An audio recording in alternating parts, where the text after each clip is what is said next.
What's up, Fairmers? Welcome to the Ferrum Athletic Company podcast. I am your host, Andrea Warner. I am also the co-owner and co-founder of Ferrum Athletic Company. If you would like more information on us, please visit our website at www.ferrumathleticco.com. And now, on to today's show.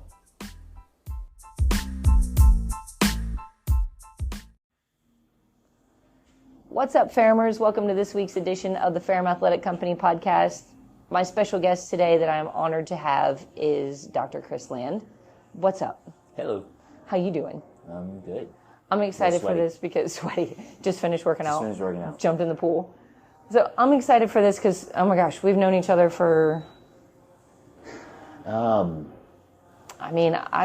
year you guys opened. It was a long time ago. A long time ago. I started CrossFit in 2010. We opened here in 2012. Yeah, and I started it's probably 2010. And I opened my office in 2008. Yeah, so it was a few years. I think it was right after we moved out of our first office that we came into contact. Somewhere, yeah. 2012. Yeah. It's a long way to mumble through. Yeah, right around there.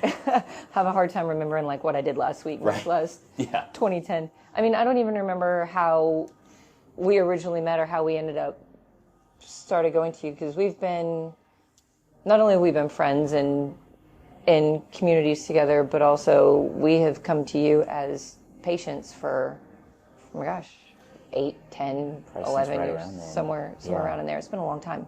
Probably just community, right? I mean, when we were all involved in the CrossFit community, you just continue to run into each other.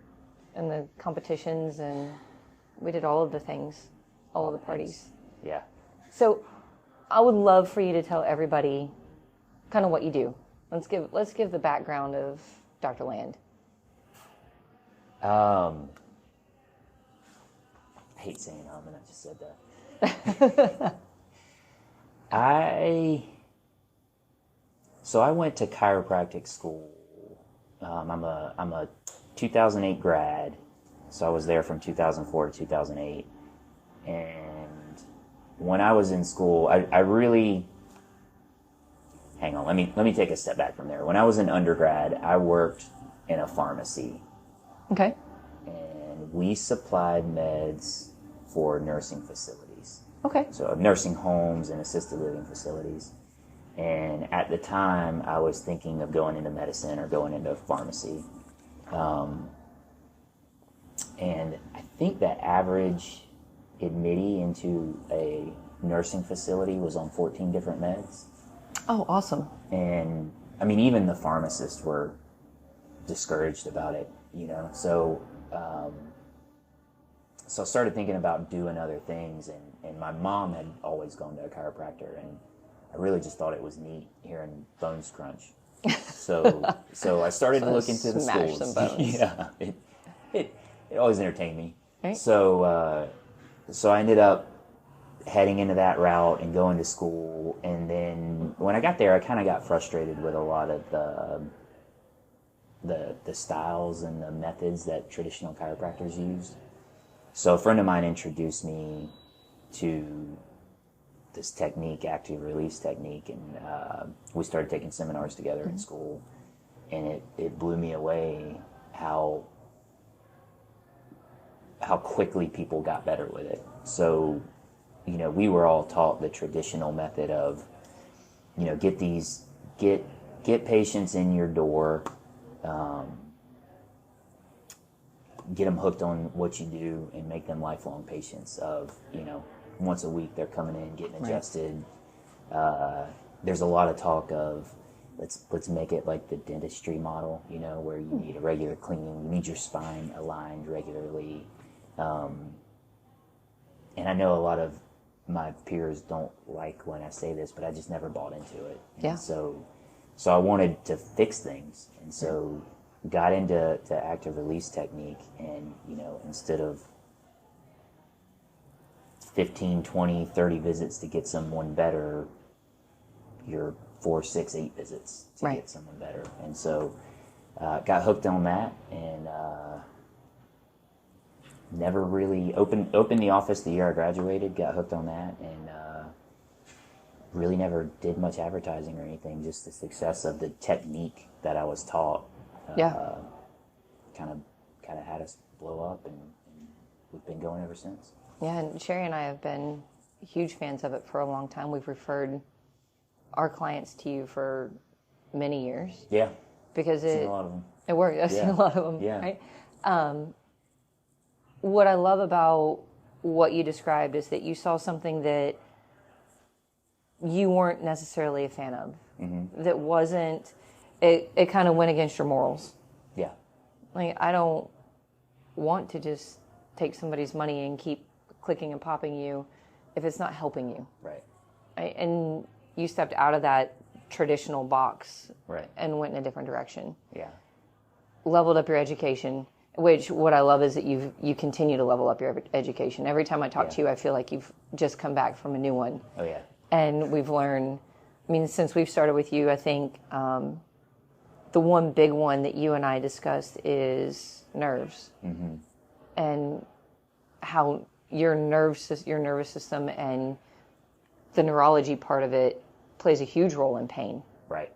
So I want to talk about pain for just a little bit, because pain a lot of times is, oh my gosh, this is going to be a big rabbit hole. Kind of excited for this one. Yeah. So many people are walking around with degenerative disc, cartilage issues, whatever, with no symptoms whatsoever. Right. Right? They have nothing. Yes. It's not until we start to feel that irritation of pain. Right. We're like, oh, hey, so I think something's wrong. Right. And the first step is we go to either a general practitioner, which, as we know, a general practitioner is going to be like, hey, here's some muscle relaxers, or here's a referral to this orthopedic guy, or they're not, that's not their thing to solve that problem. Right. We send them to you.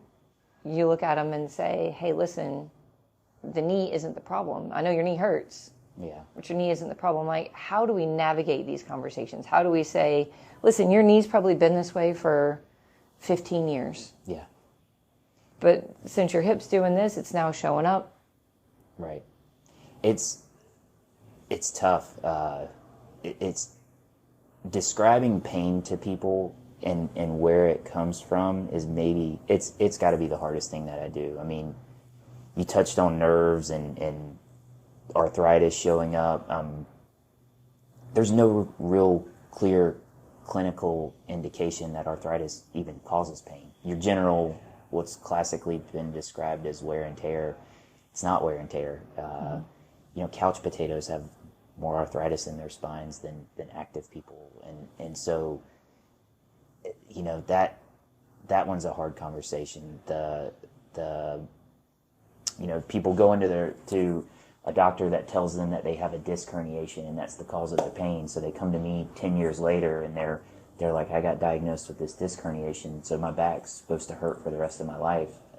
Just bad information, misdiagnoses, perception of pain. It's an emotion. Yeah.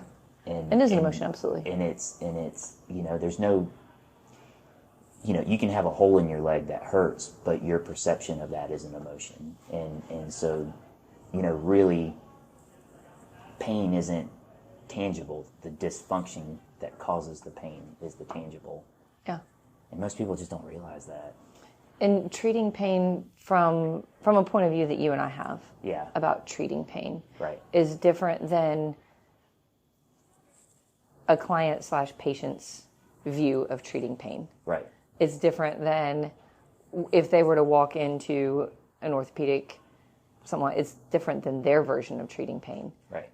So many people, we'll just use the knee as an example because so many people have messed up knees that aren't really a knee thing. No. But they want you to treat the knee. Right. Like, listen, I've got bad knees. And it's like, have you seen yourself walk? Because it's really got some dysfunctional hips. Right. That the knee just happens to be the garbage can of the problem. Yeah. And the solution that everybody wants is this quick fix. Yes. Which really doesn't exist. No. I mean, if you're looking for a quick fix, you're still not addressing the problem. No. It's, and the unfortunate thing in modern medicine is if you have knee pain, you go to a knee surgeon.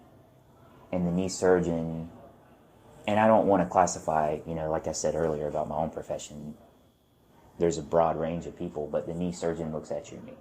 Yeah.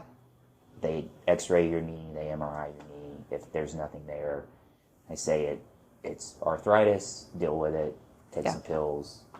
You don't look like thinning a surgical cartilage. clinic. Yeah. And the knee, 99% of the time, is an ankle or a hip issue. I mean, a former receptionist of mine had knee pain for years, quit working out, quit doing the things that she enjoyed because she had knee pain, and she went to an ortho that told her she didn't have anything wrong with her knees. Well, because she had spent 7 or 8 years with a dysfunctional hip, by the time I actually diagnosed that it was her hip, she needed hip surgeries. Yeah. Both hips. Because the knee surgeon never took the time to look at her hips. No.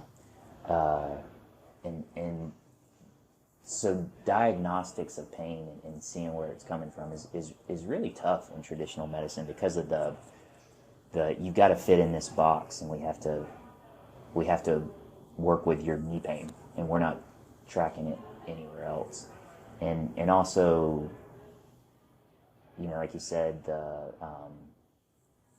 perception of pain being an emotion. I just got sidetracked on that. I had another thought in my head. Sorry. This is how the majority of our visits go, by the way. When I come to see you, we nerd out on all this stuff, and it's like 50 different thoughts in the same conversation. Yeah, but it's tracking those things down. It's frustrating. Oh, I was going to say it's the pain perception when people come in, and I always say, hey, I'm empathetic to your pain. Yeah. But that's not what I'm going after. And so I try to demonstrate, hey, when I do this to you, that provokes your pain. Yeah. I'm not worried about you sitting here being in pain. Right. Because all that is something screaming at me. If I hold a dumbbell with my arm bent, my bicep's going to be in pain, but the dumbbell's the problem. I'm not chasing after the bicep pain. I'm chasing after the dumbbell. Yeah. And that's a common analogy that I feel like I have to use a lot. And I constantly have to say, hey, I know you're in pain, but this is what we're going after. We're going after the way to get you out of that. And it's such a hard conversation to have because the medical world has made it so easy to alleviate pain with pills and shots. Yes. And, when pills and shots no longer work, or people are sick of pills and shots, they're like, okay, well, your only option now is surgery. Yeah. And surgery really should be like your last ditch. Right. You've tried coaches, you've tried literally everything on the entire planet. Right. Surgery should not be a first option. No. And once you've done it, you've done it. Yeah. There's nothing else. I mean, There's unless you have higher than that. Like the tragic, you snapped your leg in half. Yeah. Then that's a totally different conversation. But if you're talking about, hey, we'll move away from the knee because I picked the knees because my dad and my grandparents were like knees. We'll say shoulder. Yeah. My shoulder's been bothering me because mine has. My shoulder's been bothering me for, I don't know, year, 2 years, 3 years, 4 years, whatever. Now I'll go get it looked at, but I'm going to try absolutely everything under the sun first. I mean, we've been working on my shoulders, I think, for 12 years, and it keeps going from left to right to left to right. So it's a matter of people being willing to be open-minded to the fact that there's a good possibility that traditional healthcare is not going to fix your problem because they aren't looking at the right thing. Right. Whereas something like a traditional gym isn't going to fix your problem either. Right. Because it's not going to get fixed with squats and pull-ups and 17 miles worth of running. Especially if you're doing them improperly. Yeah, exactly. Like if you don't know what muscle group you're using. Yeah.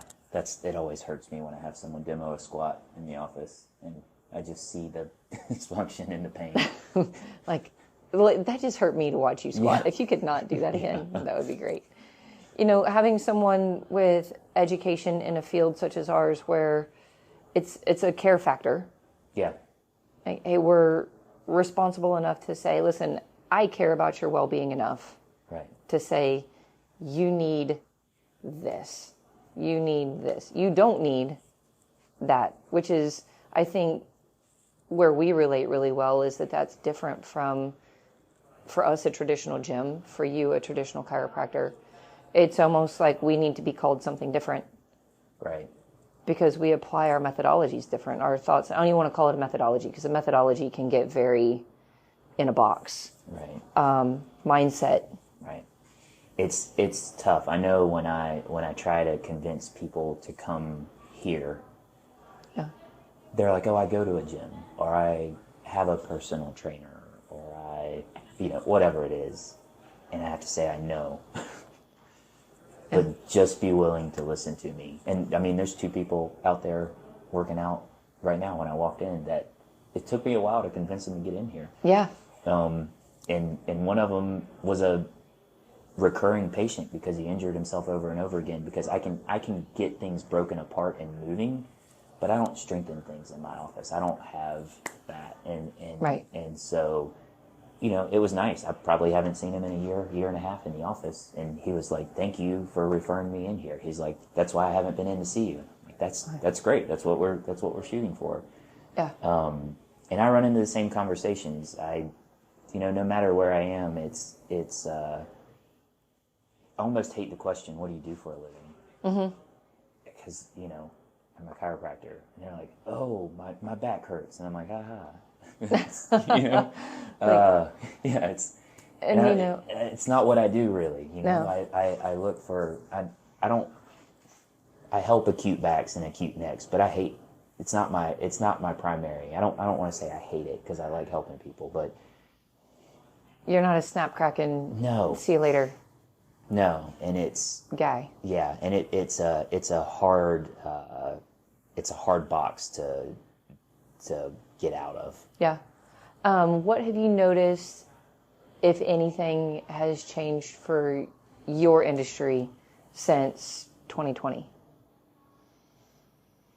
I don't think our industry had too much of an impact. I think there were some states that, you're talking about COVID, yes, the changes. Yep. Yeah. And as far as, I'll word it this way, I'm sorry. Viewing treatment and health and healthcare, same, different? I don't know if I've really changed much about. I'll say, I just feel like we were fortunate enough that we didn't have to change anything, and so, I see COVID complications now, and I think things that are, not to scare people, but long-term mechanical complications from COVID and possibly from vaccines. Mm-hmm. I know that's a touchy subject for a lot of people, but it's true. Yeah. I know people that have similar injuries to people that have had COVID. People that have had vaccines and have never had COVID are having similar complications. Right. But as far as my practice style and what I see in the office and where I've had to adapt, gosh, I thank God every day, because we really, you guys were impacted. Yeah. No one ever told us to shut down. I continued to see people. I'm guessing that's where you're going with that question, right? Yes. Am I missing the mark? Nope, yeah, not at all. For us, it was a shift from how we care for people. Yeah. Like, we saw people during that time that we realized that, hey, just traditional fitness isn't helping people long term. Yeah. So many people start and stop. So what we viewed was the people that were impacted the most were those that were the most sick. Yeah. Obese, sedentary, the high cholesterol, the high blood pressure, like the people that had the comorbidities were impacted the most. Right. And those are the people I've had more complications with in my office. Yeah. Absolutely. And so for us, it was like, how can we help these people more long term, so that, let's say, God forbid, something like this ever happens again, and it literally just like wipes through the people that have the most sickness. Like, how do we help these people become less sick, less injured, give them some more confidence, get them moving again, get them stronger again for the rest of their life. Yeah. It's an uphill battle. It's a very uphill battle. Because there's so many influences out there when it comes to health and nutrition. And there's so many bad actors out there. There's so much bad advice and information, and the number of people that come through my office and they're like, I'm doing this program and I just want to go, God why? Bless. Why? I got a lot of work to do here. Yeah, it's a tough uphill battle, just because you're fighting just all of these. There's so much information being pumped out there, and you're fighting so many bad things. My wife yesterday, she was talking about some boot camp place that was advertising locally, and they said, we do kettlebell swings, and there was a video of someone almost doing like a rack pull with a kettlebell, but their spine was all rounded and their hips were out of place and they were on their toes. And, she's not a mechanical expert in that, but I guess I've flooded her brain with enough knowledge I'm surprised I haven't bored her too much with it. Then she can be like, that's not right. Yeah, and she was just like, these poor people get exposed to this, and I think that's right, that looks good, I'm going to do that. Yeah, and actually, you bring that up, and actually one of your clients who recently started with us, with Sherry, I think it's funny because she told Sherry this, I don't know if she told you this, like, why would I go to that gym and get a personal trainer? I've had a personal trainer before. Yes. And they were in their 20s, and it didn't do anything to help her. Right. So you automatically classify things all in the same group. So when you hear things like, if you had a bad experience with a personal trainer or that personal trainer didn't help you, suddenly all personal trainers are in that group. It's the same thing. Yeah. Yeah. And so as to what you're speaking of, somebody goes into a facility like that and suddenly all fitness you're that way. In that box. I've tried that before and I hurt my back. Yeah. Therefore, I now have a bad back because of working out. I can no longer work out. Yeah. And it's sad to say that it's a stereotype, but it's actually a result of trauma. Yeah. So many people have results of trauma, and once they realize what the trauma's from, it's like, I'm going to stay away from that. Right. I can't do that. Right. And I get that all the time too. I've been to a chiropractor. I've tried that. Yeah. And it's funny because we've had that conversation with clients that we've been referring to you. Yeah. Like, hey, I want you to go see Dr. Land. What does he do? I was like, he's a chiropractor. And like, you instantly get the face freeze. And I'm like, no, not like that. Not like that. Like we're not doing the same thing. This would be totally different. Like, he's not going to just turn you into a pretzel and try to snap you in half. Twist you all over the place. Not like that. No. Like, and what I love is that you're very honest about your scope as to like, okay, listen, we've treated this 4 times. This is no longer in my scope. I need to refer you to this person. I need you to go back to your coach and say this, and this. Let's get the MRI because something's broken. Yeah. Let's figure out this isn't what it's presenting as. There's something else going on here. Absolutely. And the future, I think the future of human care needs to be conversations like this, where we put this person first, and we put their care first. Like, it's not about ego or who's right or who's wrong. It's like, you're there to help this person. We're there to help this person. Yeah. If we were to build an entire network of this, and be able to help the entire city of Jacksonville, like the whole place would totally change. Yeah. But going back to the box, that's the battle. Yeah. You're packaged in you're a personal trainer that got your online certification in a week. And, oh man, I wish it was that easy. I'm the chiropractor that couldn't make it in med school, so that's why I chose to go the route that I did. Such a great stereotype. Yeah, and it's a tough one too. I mean, the number of times where I'll see someone and they'll. It happens all the time where they'll ask me, and it doesn't really happen in the office because once they get going, they realize we're really trying to get them going. Yeah. But out in public, same. I almost hate giving advice because people will say, I had this, this, and this, and I'll go, well, maybe here's what we're dealing with, and they'll go, well, I'm going to go talk to my orthopedist, and it's like, is that a I don't know what to take about that. Or, do you think you have a surgical issue? Is normally my response, and it's no, and I'm like, then why are you going to a surgeon? Right. And a lot of times, and I have a great relationship with a lot of orthos and neurosurgeons in town, and I have their numbers in my phone, and I text them regularly, and deal with them all the time. And they don't want me sending them people that aren't surgeries, because that's what they do. Yeah, I mean, that's their job. Yeah, they don't really want to waste their time, and I don't want to. I hate. I'm creating a box to shove them in, and I can't say that's all the time, but that's what they love.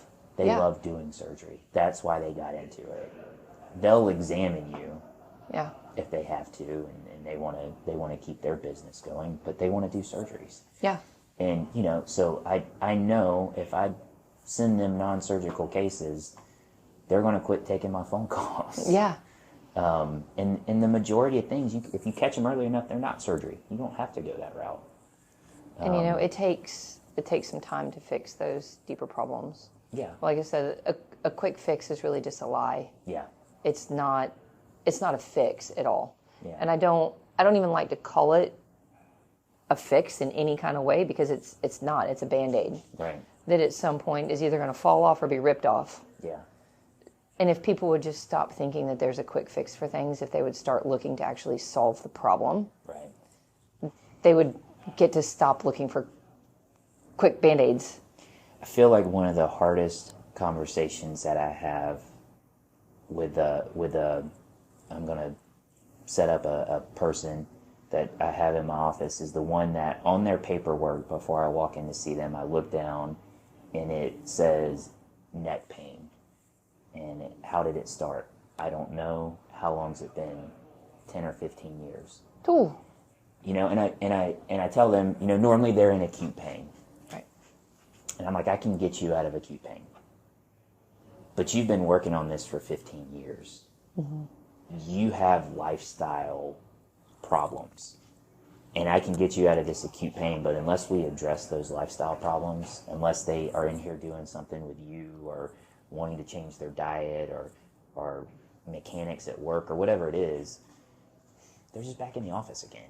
Yeah, and I love that you bring this up, because part of the education that we provide talks about lifestyle. Yeah.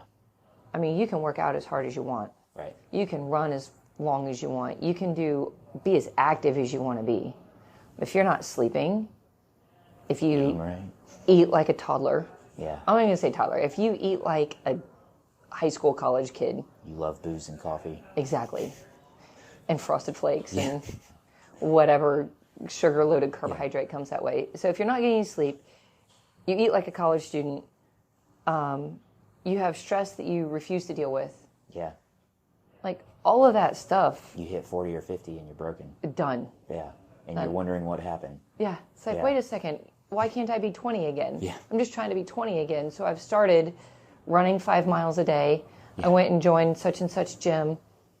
Now my knee hurts, my back hurts. I'm doing this new diet that I found online. Yeah. I'm fasting. I'm doing the newest fast. Dear God, fasting.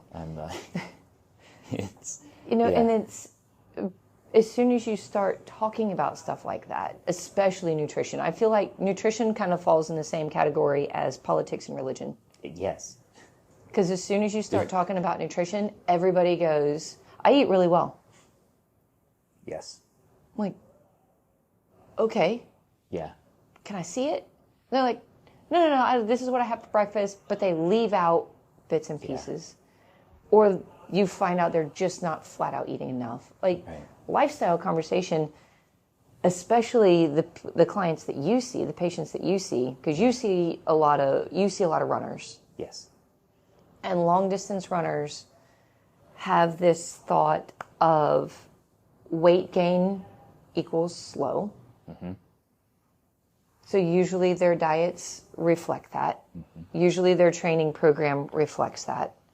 And usually they're in some sort of joint pain by the time they come to see you. Yeah, and a lot of, well, going back to politics, a lot of like vegetarian, vegan diets with a lot of protein needs because of activity levels, and then a lot of breaking down. Yeah. And that's a tough conversation to have. And I have on my intake paperwork, there's a check mark for, I can't even remember, there's 4 levels. I just want a general idea of where they think their diet falls. Is it fair? Is it great? Is it fair? Is it decent? Or is it poor? Right. And I occasionally, and the demographic is consistent, it's an overweight male that will occasionally mark poor. They know where they are. And they're honest. Yeah, and it's refreshing sometimes. But, there's not, everyone marks 1 or 2 because everyone thinks, I'm doing it right. I ate Special K for breakfast, and I've only had 3 Diet Cokes today. They were diet, so I didn't consume sugar. And but that's all I've had to eat today. Yeah. So yeah, but it is. I mean, people get very defensive when you try to approach that, but it's you have to step back and realize, and sometimes I can't have that conversation with people. Yeah. Because they're not going to be willing to make a change there. Yeah. And so much of it's emotional, and kind of like pain. So it's a tough one to break sometimes. Yeah, we all have an emotional connection. We all have an emotional connection to food. Oh yeah. Whether it's sometimes it's good, sometimes it's bad, but either way, it's emotional. Right. Like, I'm very passionate about food because I like to eat. Right. And I like the way my body feels when it's fed and nourished properly, and when you don't feed me, there's going to be a major problem. I have wheat sensitivity. I don't do well on it. I don't consume it, but my mom makes the best chicken and dumplings in the world, and every Thanksgiving and Christmas I'm going to eat them. So, that's my emotional attack. I've done that my entire life, and I will. Tradition. It's tradition. It's a family thing, and it comes from your mom. Right. Yeah, I totally get that. And my wife needs to figure out how to make them, or I've got to jump on board. Come on, Kristen, get with it. Come on, Kristen. We'll have a cooking class. We'll have a chicken and dumpling cooking class. I wish people would understand how much lifestyle attributes to pain. Yes. There's a direct correlation. It's the largest correlation between the two. And the second hardest conversation to have behind nutrition is rest. Yeah. For extremely active people. Or people that are coming to us because they do all of the working out, they do all of the things, to say, hey, listen, I just need you to dial it back. Yeah. For a little bit while we work on this. And it's like, hang on. I mean, there's when it comes to rest, there's one, people ask me all the time about sleeping positions and all of these things, and there's a ton of information out there on it. And my general go-to is when you're sleeping at night, you're in an unloaded position, your muscles aren't taking a lot of stress, so I would rather you sleep on your side if that's how you sleep than lay flat on your back, especially while you're recovering. If you can get 8 hours or 7 hours on your side, even though that's not the best spot, sleep like that. But telling people that sleep part, especially when they're going through an injury and recovery, that's hard to do. They're like, well, I have this and this and this. And I'm like, well, you got it. Yeah. I mean, you can keep dealing with the injury if you want to, but you recover at night. Seriously, so 100%. Yeah. My mom's going through an appendix cancer journey right now. We just had surgery, removed part of her colon, removed lymph nodes in that area. She's getting ready to go through some chemo here pretty soon, and basically I had to sit down and have a stern conversation with her about taking a nap. Yeah. Like, Mom, listen. It's hard to do with Mom and Dad. Yes. My parents are extremely active. They wear me out. They come into town, and by the time they leave, I'm like, oh my God, I need to sleep for like 3 days. Dad's done an incredible job with this place. Oh, thank you. Yeah. Dad is, they're both unbelievable. They do the same thing at my house when they come into town. They're like, hey, I noticed that your bathrooms need tile. Yeah. I'm like, they do? Didn't know that. we're going to retile the bathrooms. Right. So they're that same way at home every day. Mm-hmm. It's like the grass needs to be mowed, the pool needs to be vacuumed, the house needs to be cleaned, the laundry needs to be done. Like they basically work out all day long. Yeah. And they live on 4 acres, and they take care of the whole place themselves, which is fantastic. I couldn't ask for anything better. However, when she's going through this right now, I was like, Mom, you have to understand. You got to take a step back. You need to slow down a little bit. It's like your body is going to tell you that it needs sleep. I was like, it's okay to take a nap in the middle of the afternoon. I was like, so tell Dad, no, you can't mow the grass right now because you need a break. Right. And she was like, okay, deal. I was like, recovery is your most important thing right now. Yes. Yeah, and that's a big one. It's a big one. I can always tell when I don't sleep, I'm no good. No. I don't say I'm no good. I'm not where I want to be. If people understood how much wear and tear they place on their body by not sleeping, and also how much consuming alcohol affects your sleep, which also contributes to even more wear and tear, and more pain. And but that wind down every afternoon is what you need. Mm-hmm. Yeah. And the lowering of the immune system, what it does to fascial tissue, cartilage. I mean, there's talk about another rabbit hole we could really dive into. And there's really a lot of information coming out on that now. The old, especially for heart disease patients and stuff, where the glass of red wine was good for you. There's really no evidence, and not that I still drink alcohol from time to time, but there's really zero. There's no benefit. No. And it's only detrimental. Yeah. It's kind of like consuming sugar. There's zero benefit. But it does taste good. It's okay for a treat every now and then. Yeah. But there's zero benefit. It's what you do on a regular basis. I had a guy long time ago, not too long after we first opened. This guy was super athletic, ran, hiking, was training with us, and he said something about, came in one day really smelling like cigarette smoke. And really, I was like, hey, are you smoking? He's like, yeah.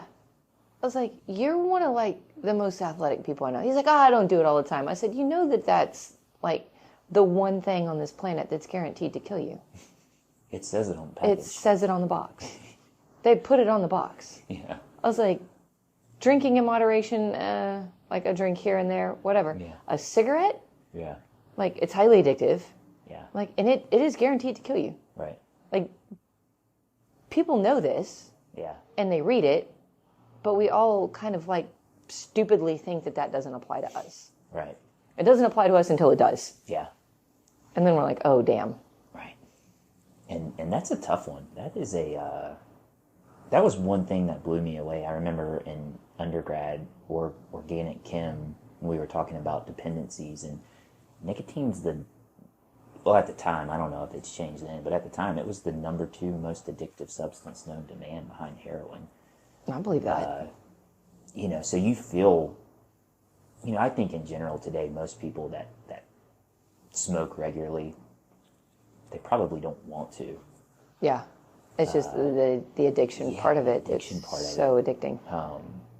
That's a mean one to break sometimes. Yeah, and that's another one that, once again, it affects tissues and big time. It tears up collagen fibers. If you want to look old and wrinkly, smoke some cigarettes. Smoke some cigarettes. Lifestyle plays such a huge role in what we have going on, and we all kind of live in denial about that. It takes being very open-minded. Mm-hmm. Be like, this is what I have done to myself. Yeah. I need help getting out of this thing. Right. And coming to a professional such as yourself and saying, hey, help me. Where do I go? Tell me what to do. Yeah. And for so long, you brought this up earlier, so long you have sent people our way. Mm-hmm. And for, we just rebranded a couple years ago. So for 8-9 years, as we were listed as a CrossFit gym, you would say, hey, you need to go see these people. And they would look at you like you were... I couldn't get anyone in here. Crazy. Yeah. I don't think one single person stepped foot in our gym from your office for those 8 or 9 years. And it's changed a lot since then. It has changed a lot since then. Yeah. We rebranded, we leveled up, we basically changed how we run our business. And now the people coming in our doors from your office are like, wow, I had no idea. Yeah. That this was like this. Mm-hmm. And it works well because we're able to have a conversation and I can ask you questions and say, hey, this person has this going on. Or you can say, hey, this person has this going on. This is what they need. This is where it's going. Yeah. This is where it's coming from. And we're like, yep. And we take the ball rolling. Yeah. And then we get to work back and forth with these people. Got another set of eyes on them. Which is fantastic. Yeah. And I believe it's really the total view of healthcare besides just medicine and shots, and the potential of it is through the roof. Right. Yeah. I agree. It's a lot better when you catch them early and it's treatment or exercise as opposed to shots. Because, I mean, you know, yesterday I called a girl that had been in my office and she had a disc herniation that was hitting a nerve root and shooting pain down her arm, and she's a candidate for shots. You know, that's the quickest and most efficient way to tone that down in her acute pain. But then where do you go from there? Right, and what's next? And do you want that to happen again? You know, her diet's great, but you know, she probably needs some lifestyle modifications. Yeah. You know, outside of the diet. So she's getting she's got half of it, right? The activity level is probably not exactly where it needs to be. The stresses of life probably aren't where they need to be. So, you know, in that case, she was one that, you know, unfortunately she had to go that route. And then hopefully we can influence some things and keep that from occurring again. Yeah.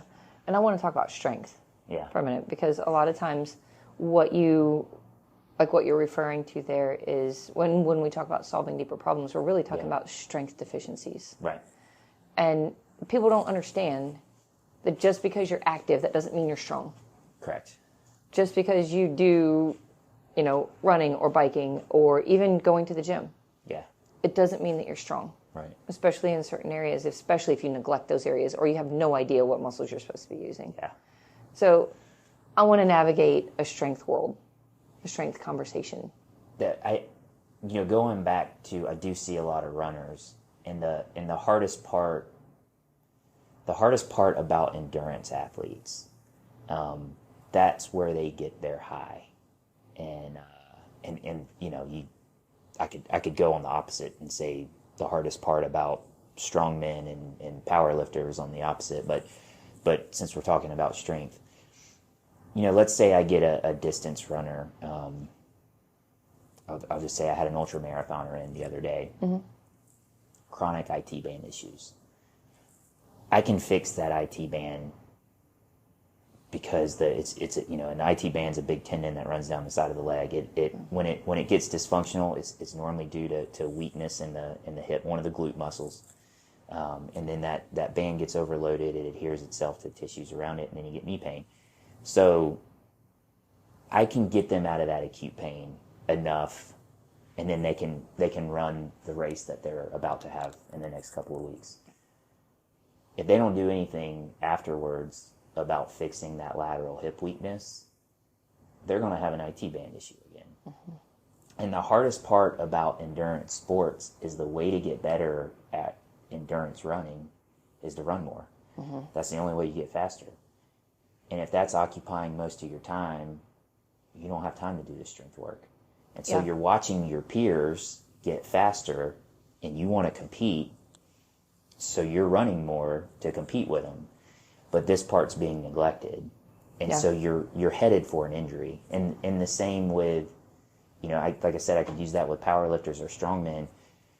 Range of motion problems are a major issue there. Yes, absolutely. You know, but they're wanting to hit that bench press or that deadlift or that squat, or if they're ollie, you know, that snatch, and they're missing out on a mobility problem or something. So, you know, they go to hit that lift and they tear a hamstring, or they tear a labrum, or they get a bicep impingement, or whatever it is. Mm-hmm. when you limit range of motion around a joint, you're going to hurt the joint. Yeah, and people always associate strength with being big. Yes. Like, hey, I need you to get stronger. Oh, yeah, but especially women. Yeah. Like, as soon as you tell them, hey, listen, I'm going to need you to get stronger and, like, lift some weights. Yeah. Yeah, but I'm going to get big. Yeah. And I always have to tell women that walk in the door, I'm like, listen, like, first of all, you're not going to get real big unless you start taking some sort of illegal substances. You're not genetically designed to do that. No. We are not big creatures. No. Like, and the number of years that takes. Right. To be big, the number of drugs that it takes. Right. But in order to even just develop basic strength, it's not like you're going to lift weights for 2 weeks and suddenly you're going to be like, boom. Can't fit in my pants anymore. Like big and balloon. It's years. Yeah. Like, strength training takes a long time. Endurance training, faster. Yeah. Like, you want to build your aerobic capacity, we can work on that for 2 weeks and it's already going to be different. Right. But to gain strength, I mean, we're talking months. Yeah. Years, like, to correct things. And I have people that ask us this all the time. How long do you think this is going to take? Mm-hmm. I'm like, how long have you been walking around like this? Yeah. I don't know. God give me the manual on you. I could be able to tell you. Yeah, exactly. Like, this is going to take us a while. It's going to take a minute. Like, longer than 3 sessions for strength. But I want the quick fix. Yeah. It doesn't exist. Yeah. That Band-Aid's going to fall off. So if we could get people to understand that strength is such a huge part of, number one, pain. Yeah. And alleviating pain. Right. Strength is also a huge part of our longevity and our lifestyle for the remainder of our life. Right. Like, the number of people that we see that can barely walk in their 70s or even shoot their 60s that are shuffling along. But then you have people like my parents that I can't keep up with my dad. Yeah. Well, number one, he's taller than me. But, like, when we go out walking, I'm like, Dad, slow down. And he's 65. Yeah. 66. Just turned 66 this year. It's awesome. So you have him versus this 66-year-old that's shuffling along that has just been deteriorating for a while. And the difference is movement and strength. Yeah. And it's neat when you... It's not neat, but I talk to my parents about that all the time. I have to brag on them because they're not in gyms every day, but they take care of themselves. And my dad's 72. What year is this? 23. So my mom's going to turn 70 this year. And, you know, it's tough for them to hang out with their friends because they're diabetic and they can't get in and out of a car and they can't, and, you know, my parents were watching the kids the other day and I got home and my dad had gone out and mowed the grass and did all the, it's like, Dad, what do you, hang out with your grandkids and take it easy. Don't do mow these the grass. things. But that's how same thing. That's how he is. And, you know, before they moved here, same thing. They had 3.5 acres of land and horses and stuff to take care of. And he was always out doing stuff. And so was my mom. And, it's nice seeing that. It's a huge difference in the number of people that stop moving based off of a diagnosis. Yes. As soon as that diagnosis hits, it's like that bad back. Oh man, yeah. I almost hate when someone writes that they've been diagnosed with something before I see them. Yeah. Because it's hard getting them over that emotional hump. Yeah, the mental hurdle of, because now they feel like they have a bad back for forever. Yeah. And I'm unable to do all of these things because of my back. Yeah. And they're scared. 100%. If you've had a back spasm, it's that when someone's in my office in an acute back spasm, I always tell them I've had special forces guys that, and my saying is that I know can sustain themselves off of things like nails. They're tough. Crying on the floor in my office, it hurts. And you feel like if you move wrong, you're going to snap in half, and that's a tough one to work through. It takes a while to get. It's almost like therapy sessions when you go. Yeah. To get treated for stuff like that, it's more mental. I mean, Sherry went through that with recovering from her shoulder surgeries. I mean, you watched all of that happen. It's a huge mental process to that. And she would come into your office, and I remember just sitting there being like, I want to do this. I don't know that I can. Do you think it's okay if I do this? Right. And it was like, we were paying you for therapy. I feel like I do a lot of that too. Yeah. But that's a hard. It's tough to, especially in situations like that. Those acute areas, they're neurological in nature a lot of times, more so than mechanical when you get to that point. And what I mean by that is your brain is telling your body to spasm because you don't have enough strength to sustain yourself with movement there. Right. And getting someone through that and letting them know, hey, I can influence that. Sorry, I can influence that to some extent, but you got to get out and move. I mean, it's until you let your body know that you're not going to damage yourself, and you get up and you start moving. Yeah, you're going to continue to hurt. So for the person who has a spasm such as that, yeah, we'll say they get a back spasm. Yeah. In the moment when it happens, what's the best thing they can do? Move. Blood flow. That neurological confirmation that it's okay. You're telling your brain you're not trying to hurt yourself. As opposed to digging at it, that kind of stuff. Digging at it to release it like that. Yeah. Makes it come back. Sometimes it does. And what a lot of people do is lay on the couch with a heating pack or ice. It's probably the worst thing you can do for it. But that's the classic method of what do I do? My back hurts. Yeah. Because you're in so much pain, you're like, I don't want to move. I don't want to move. Do me a favor and stick your elbow right here. Right. Yeah. Yeah. But a lot of that, a guy I saw the other day drives for work. So he sits with his hips closed, in a seated position. And so his knee is closer to his chest than it is away from his chest. Yeah. So the muscles that flex his hip are short and tight all day. And his glutes are weak because he never uses them. Yep. So he's created an imbalance there. And then that imbalance leads to spasm. So he needs posterior chain strengthening once he's through this acute phase. Yeah. And our modern world of sitting a lot causes a lot of back pain. And people that think that they have back pain, I mean, we have people that go through our assessment that tell us that their back hurts. I'm like, okay, I need you to hinge over and touch the floor. Yeah. And I mean, their elbows are like on the floor. Yeah. I'm like, where do you feel that? They're like, right here in my hamstrings. I'm like, do you feel it in your back? No. But their quads and their hip flexors are so glued tight down. Yeah.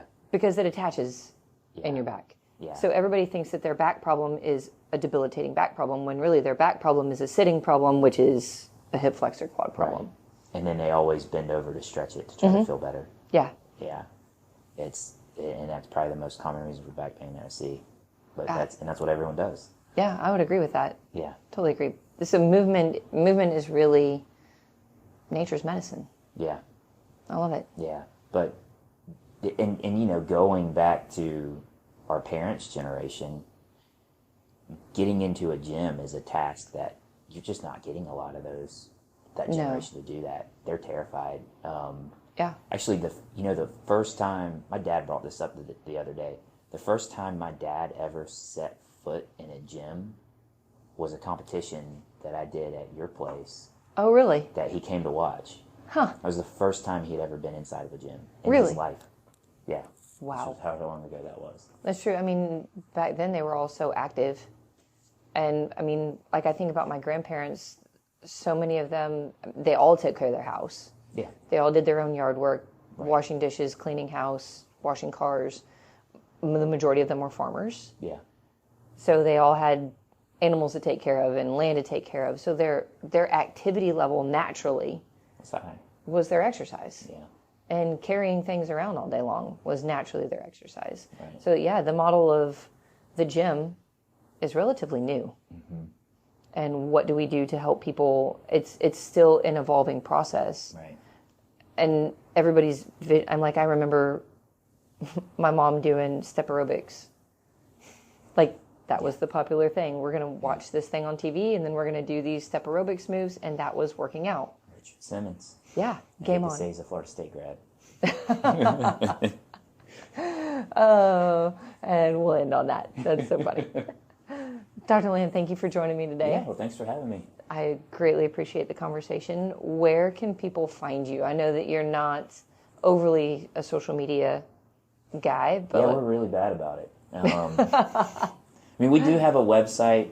We have a Facebook page. During COVID, we created some videos to try to help people out, which people still tell me. They come in and they're like, the reason I'm here is I saw the video you made. Well, there you go. I think, wow, maybe I should make some videos more often. Maybe I should do some videos. But yeah, we are on the corner of Bay Meadows and San Jose, and you can find us online. I always, I feel like we update the Facebook page on occasion, but that's it's actually something I never touch. So, yeah, that's where we are. And if anyone's looking for a referral, we have your referral slips sitting in our office. Come on down. Yeah, come on down. So I greatly appreciate it. Thank you. Have a great day. You too.